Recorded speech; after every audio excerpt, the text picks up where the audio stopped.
Hey everyone, so before starting with this video, let me tell you a very interesting fact about lungs. The surface area of lungs is roughly the same size as of a tennis court. Okay, now without wasting any further time, let's directly begin with our topic lung abscess. सबसे पहले हम देखते हैं abscess क्या होता है.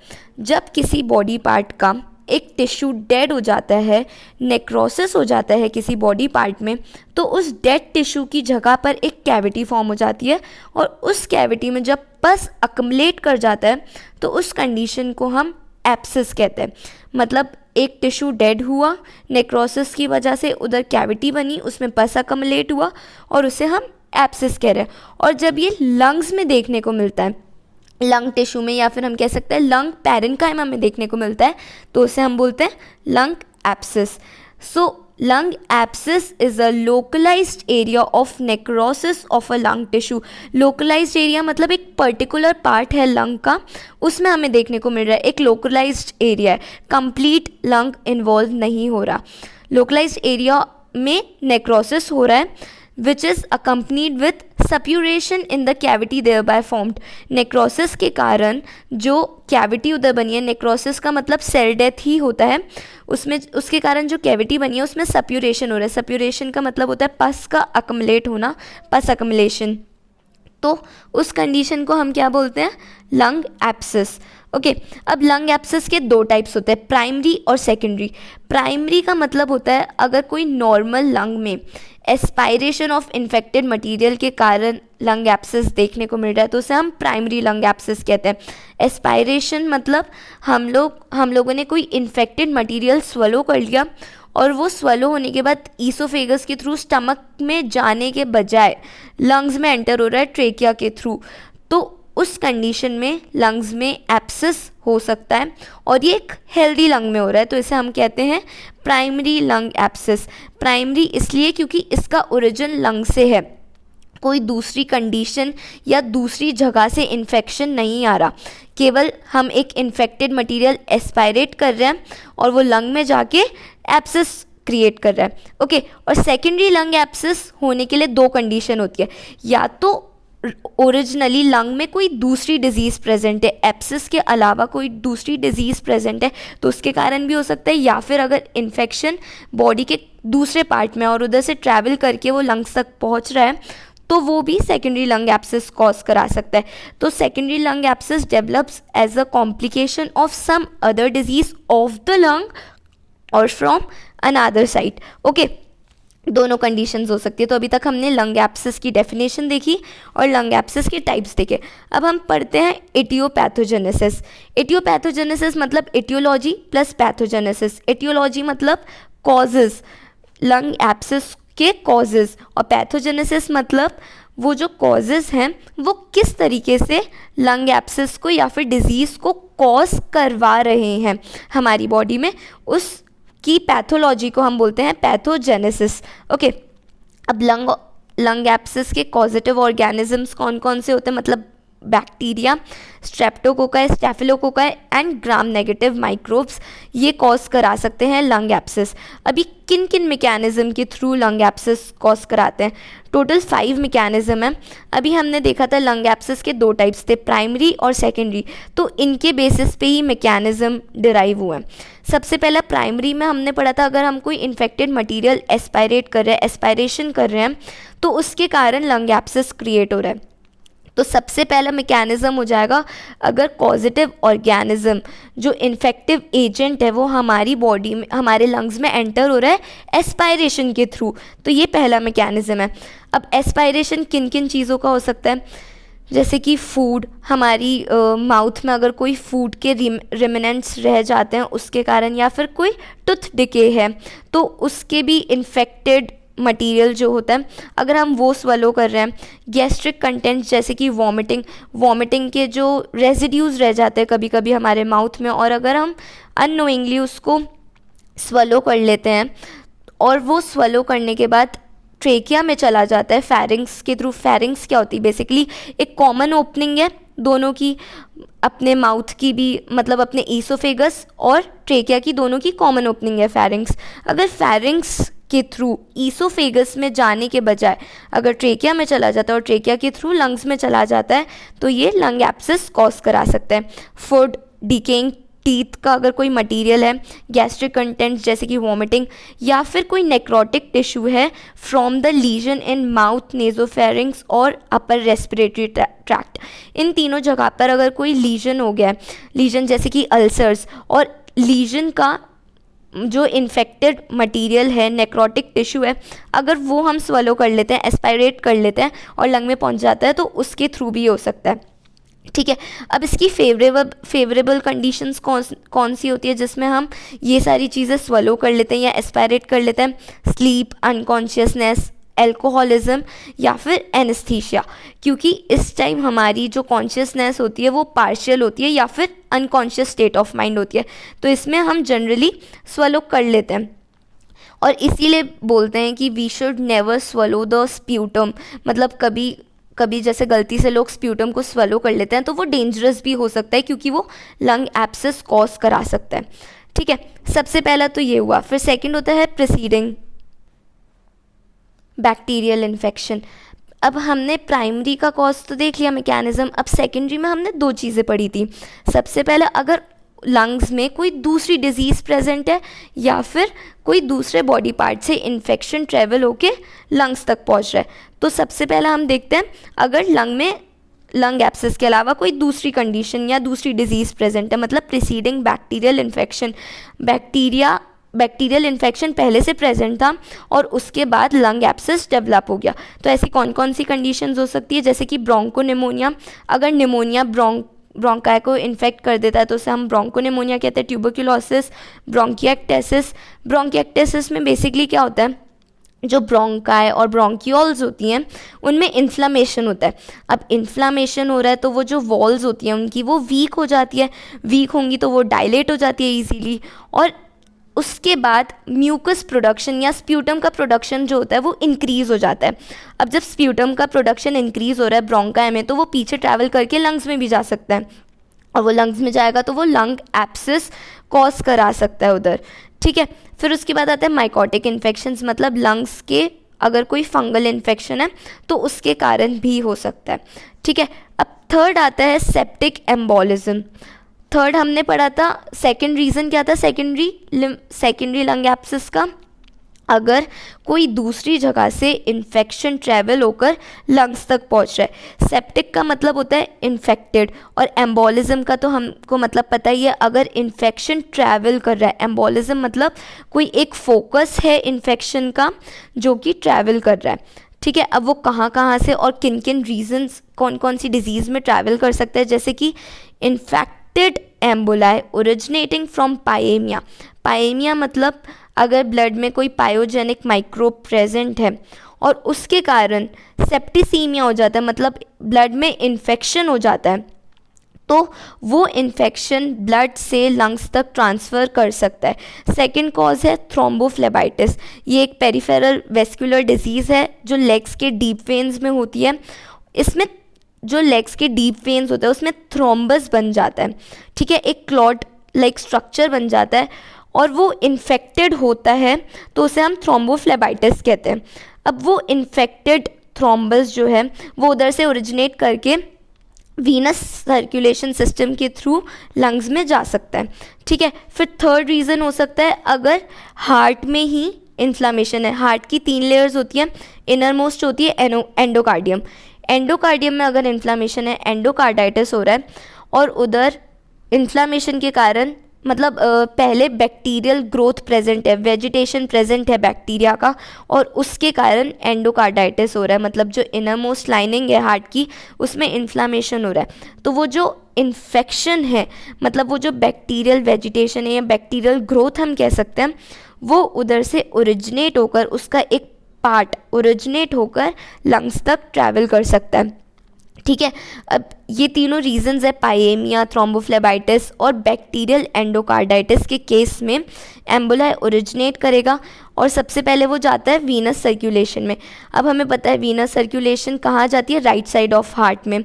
Right side of heart से फिर वो लंग्स में जाएगा, और ब्लड सर्कुलेशन क्योंकि लंग्स को इक्वली सप्लाई करेगा तो वो एक लंग के पर्टिकुलर पार्ट में नहीं करेगा, मतलब कुछ कुछ जगहों पर करेगा, लेकिन वो हो सकता है कि दोनों लंग्स में भी एब्सेस कॉज कर रहा है, या फिर हो सकता है वो एक ही लंग में एब्सेस कॉज कर रहा है। पर जब सेप्टिक एम्बोलिज्म होगा तो मल्टीपल एब्सेस फॉर्म होंगे, क्योंकि लंग में जो इन्फेक्शन जा रहा है वो ब्लड के थ्रू जा रहा है, मतलब यूनिफॉर्म वे में जा रहा है, तो उसके कारण मल्टीपल एब्सेस फॉर्म होंगे।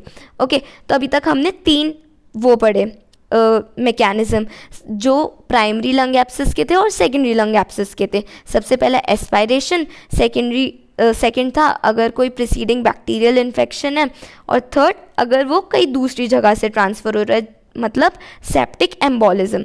ओके, अब लंग एब्सेस का हम लोग जैसे डायग्राम भी देख लेते हैं।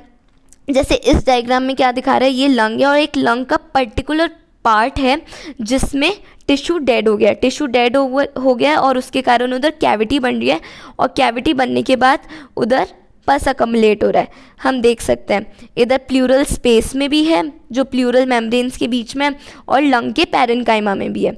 ठीक है, तो ये येलो जो फ्लूइड है ये पस है, और जो बची हुई जगह है ऊपर की साइड ये एयर है, और ये पूरी कंप्लीटली लंग एब्सेस है। एक डेड टिश्यू है जिसमें कैविटी है, डेड टिश्यू के कारण एक कैविटी फॉर्म हो गई और उसमें पस अकमलेट कर रहा है, इसे हम क्या कहेंगे, लंग एब्सेस। ओके, और ये एक थोड़ा रियलिस्टिक डायग्राम है, इसमें लंग्स दिख रहे हैं और ये जो जगह दिख रही है होल टाइप्स कैविटी, ये लंग एब्सेस है। ओके, तो अभी तक हमने 3 मैकेनिज्म पढ़े। फोर्थ आता है ब्रोंकियल ऑब्स्ट्रक्शन। अगर ब्रोंकाई का ऑब्स्ट्रक्शन हो रहा है, ऑब्स्ट्रक्शन ट्यूमर के कारण भी हो सकता है और फॉरेन बॉडी पार्टिकल के कारण भी हो सकता है। ठीक है, अब हमें पता है कि मतलब ब्रोंकाई में ऑब्स्ट्रक्शन है या फिर कोई फॉरेन पार्टिकल एंटर करता है तो first line of defence mechanism क्या होता है, म्यूकस प्रोडक्शन इंक्रीज हो जाता है। ठीक है, कोई भी फॉरेन बॉडी हमारी ट्रेकिया में या फिर लंग में एंटर करने की कोशिश करती है तो क्या होता है, म्यूकस प्रोडक्शन इंक्रीज हो जाता है और उसकी कोशिश होती है कि वो फॉरेन पार्टिकल जो है उसको इजीली रिमूव कर ले। ठीक है, अब म्यूकस सिक्रीशन इंक्रीज हो रहा है तो वो म्यूकस पीछे की तरफ ट्रैवल कर सकता है लंग्स की तरफ और क्या कॉज करा सकता है, lung abscess. Okay, fifth cause आता है मिसलेनियस कॉज, मतलब इन कॉजेस के अलावा जो जनरल कॉजेस हो सकते हैं, जैसे कि infection and pulmonary infarct. Pulmonary infarct मतलब कोई लंग का डेड टिश्यू है, इन्फेक्शन हुआ है किसी जगह और इन्फेक्शन के बाद अगर उधर इन्फेक्शन हो रहा है तो उधर भी लंग एब्सेस देखने को मिल सकता है। फिर उसके बाद आता है सेकंड, ट्रॉमा। लंग इंजरी में भी लंग एब्सेस हो सकता है अगर वो इन्फेक्शन हो जाता है उस जगह, वो सेप्टिक हो जाता है तो। थर्ड है direct extension from suppurative focus in mediastinum, subphrenic area and oesophagus. अगर इन जगहों पर कोई सप्यूरेटिव मतलब कोई पस की फोकस है, पस अकमलेट हुआ है या फिर कोई इन्फेक्शन है तो इधर से भी वो ट्रैवल हो सकता है। ठीक है, तो अभी तक हमने देखा लंग एब्सेस कहते किसे हैं, लंग एब्सेस के 2 टाइप्स होते हैं। फिर उसके बाद हमने इटियोपैथोजेनेसिस पढ़ी जिसमें हमने सबसे पहले कॉजेटिव ऑर्गेनिज्म पढ़े, bacteria, streptococci, स्टेफिलोकोकाई, gram negative bacteria. फिर उसके बाद हमने देखे कौन कौन से मैकेनिज्म से ये हमारे लंग्स में एंटर कर सकते हैं। तो 3 तो बेसिक थे, प्राइमरी और सेकेंडरी लंग एब्सेस से रिलेटेड ही थे। फिर फोर्थ हमने ब्रोंकियल ऑब्स्ट्रक्शन पढ़ा और फिफ्थ हमने मिसलेनियस कॉजेस पढ़े, मिसलेनियस मैकेनिज्म्स। ओके, फिर नेक्स्ट टॉपिक आता है मॉर्फोलॉजिकल फीचर्स। अब लंग एब्सेस देखने में कैसा होगा। अब हमने पढ़ा था कि लंग एब्सेस के 2 टाइप्स है तो दोनों के अलग अलग मॉर्फोलॉजिकल फीचर्स होंगे। सबसे पहले हम बात करते हैं प्राइमरी लंग एब्सेस की। अब प्राइमरी लंग एब्सेस जो है ये एक लंग के पर्टिकुलर पार्ट में हो रहा है। ठीक है, तो ये जनरली सिंगल होता है और लार्ज होता है और लोकेटेड होता है ज़्यादातर केसेस में ये लोकेटेड होता है in the lower part of the right upper lobe and apex of the right lower lobe. मतलब राइट साइड का जो लंग है उधर ये ज़्यादा प्रेजेंट रहता है और राइट साइड के लंग में भी अपर लोब का जो लोअर पार्ट होता है या तो उधर या फिर लोअर लोब के एपेक्स रीजन में प्रेजेंट होता है। जैसे हम इस डायग्राम में देख सकते हैं ये वाला प्राइमरी लंग एब्सेस है। ठीक है, अब प्राइमरी लंग एब्सेस में एक सिंगल वो एब्सिस प्रेजेंट है और ये लार्ज है अगर हम सेकेंडरी के कंपैरिजन में देखें तो, ठीक है। और ये अपर लोब है, अपर लोब के लोअर साइड प्रेजेंट है या फिर लोअर लोब के एपेक्स की साइड प्रेजेंट है ये जो एब्सिस है। तो यही ये बोलना चाह रहे हैं, ओके। फिर उसके बाद हमने देखा कि अब जो प्राइमरी लंग एब्सिस है ये ज़्यादातर राइट लंग में क्यों प्रेजेंट होता है, क्योंकि जो मेन ब्रोंकस होती है राइट साइड की वो ज़्यादा वर्टिकल होती है। जैसे हम इस डायग्राम में देख सकते हैं, अगर हम इधर एक लॉन्गिट्यूडनल एक्सिस ड्रॉ करें, ठीक है, तो ये वाला एंगल जो है ये कम है as compare to this angle, मतलब ये इस साइड ज़्यादा इंक्लाइंड है ना। तो ये ज़्यादा वर्टिकल है, ये राइट साइड है, ये लेफ्ट साइड है, ये ज़्यादा इंक्लाइंड है, तो ये इस तरफ ज़्यादा है, तो मतलब ये ज़्यादा वर्टिकल है as compare to left bronchus. और इसका जो डायमीटर है राइट साइड वाली का ये भी ज़्यादा है। तो जो सिक्रीशंस आते हैं, म्यूकस आता है या फिर एस्पायरेशन के थ्रू है, प्राइमरी तो एस्पायरेशन के थ्रू होता है, तो उसकी टेंडेंसी ज़्यादातर राइट साइड जाने की होती है। तो ज़्यादातर हमें लंग एब्सिस राइट साइड में देखने को मिलता है, ओके। तो ये तो हमने प्राइमरी लंग एब्सिस के बारे में पढ़ा। फिर आता है सेकेंडरी लंग एब्सिस। अब सेकेंडरी हमने पढ़ा था कि किस किस के थ्रू हो सकता है, सेप्टिक, अगर वो ब्लड के थ्रू आ रहा है या फिर कोई दूसरी साइड पे इन्फेक्शन है और वो ब्लड के थ्रू आ रहा है अल्टीमेटली, तो अब ब्लड के थ्रू आ रहा है तो वो यूनिफॉर्म होगा और बहुत सारी जगह लंग्स को अफेक्ट कर सकता है। तो उसमें हमने पढ़ा था मल्टीपल लंग एब्सिस देखने को मिलते हैं और वो सारे स्मॉल होते हैं साइज़ में। ये पोस्ट न्यूमैटिक भी हो सकता है, मतलब निमोनिया के बाद, सेप्टिक भी हो सकता है और पायमिक लंग एब्सिस भी हो सकता है, जैसा हमने पढ़ा था।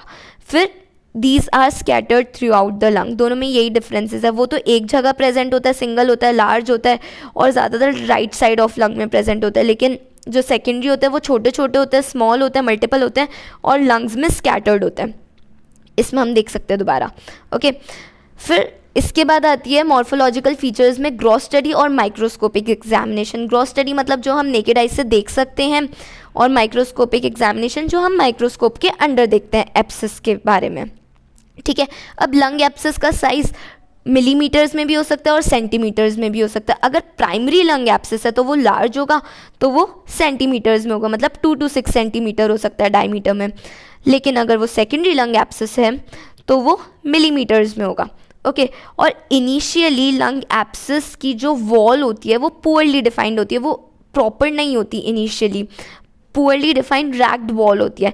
बट जैसे जैसे टाइम के साथ साथ उधर फाइब्रस वॉल बन जाती है, क्योंकि फाइब्रोब्लास्ट का प्रोलिफरेशन ज़्यादा हो जाता है और एक रिजिड वॉल हमें देखने को मिल जाती है आने वाले टाइम में अगर क्रोनिक है लंग एब्सिस तो, ठीक है।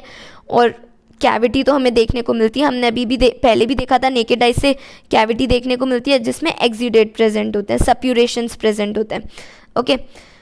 फिर इसके बाद आती है माइक्रोस्कोपिक एग्जामिनेशन। माइक्रोस्कोप के अंडर अगर हम देखते हैं तब भी हमें यही देखने को मिलता है कि लंग पैरेन्काइमा है, उसका डिस्ट्रक्शन है क्योंकि उधर कैविटी फॉर्म हो गई है डेड टिश्यू के कारण, और सप्यूरेटिव एक्सुडेट देखने को मिलता है लंग कैविटी में। यही सेम चीज़ हमें ग्रॉस स्टडी में भी देखने को मिलेगी और माइक्रोस्कोप में भी देखेंगे तो हमें सप्यूरेटिव एक्सुडेट देखने को मिलेगा, ठीक है।